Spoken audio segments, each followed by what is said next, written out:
أهلا وسهلا بكم أعزائي المشاهدين في كل مكان في قناة سيو سبورت. انتهت للتو مباراة النادي الملكي أمام نادي أوساسونا في الدوري الإسباني بالتعادل الإيجابي بهدف لهدف.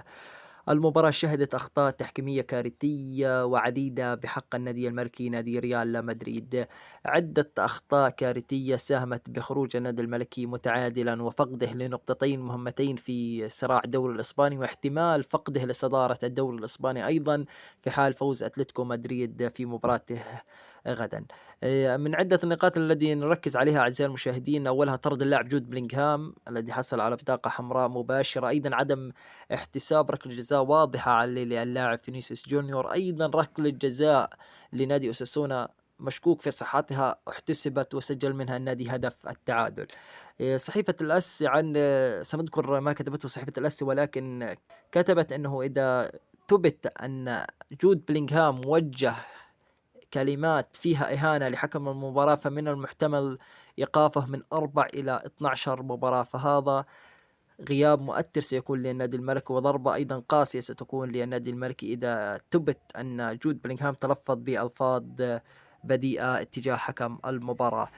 زي ما حكينا أعزائي المشاهدين، تعادل النادي الملكي اليوم بس يفقده بشكل كبير صدارة الدوري الإسباني، واحتمال إذا فاز برشلونة في مباراة الغد أن يتساوى برشلونة مع نادي ريال مدريد ب51 نقطة. أتلتيكو مدريد إذا فاز فيتصدر الدوري برصيد 52 نقطة. ما كتبته الصحافة الإسبانية عن هذه المباراة، كتب الصحفي رامون الفاريز إنها فضيحة لم أراها من قبل، إنهم لا يريدون لريال مدريد أن يفوز بالدوري الإسباني.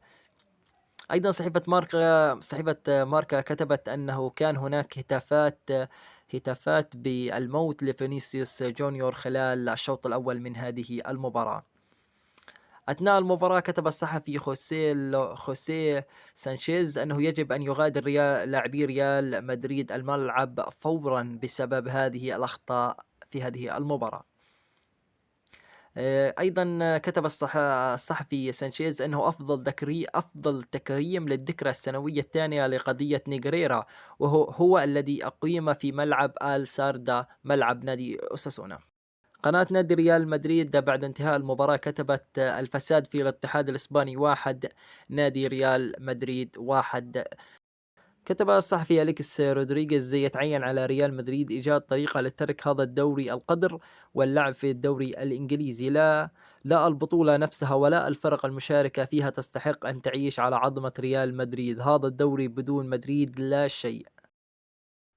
إذن أعزائي المشاهدين، كلام قوي وهجوم شرس من الصحافة الإسبانية المدريدية على الاتحاد الإسباني وعلى حكم المباراة بعد التعادل في هذه المباراة بهدف لهدف أمام نادي أوساسونا، والأخطاء الواضحة في هذه المباراة والأخطاء الواضحة المتعمدة على النادي الملكي خلال المباريات الماضية.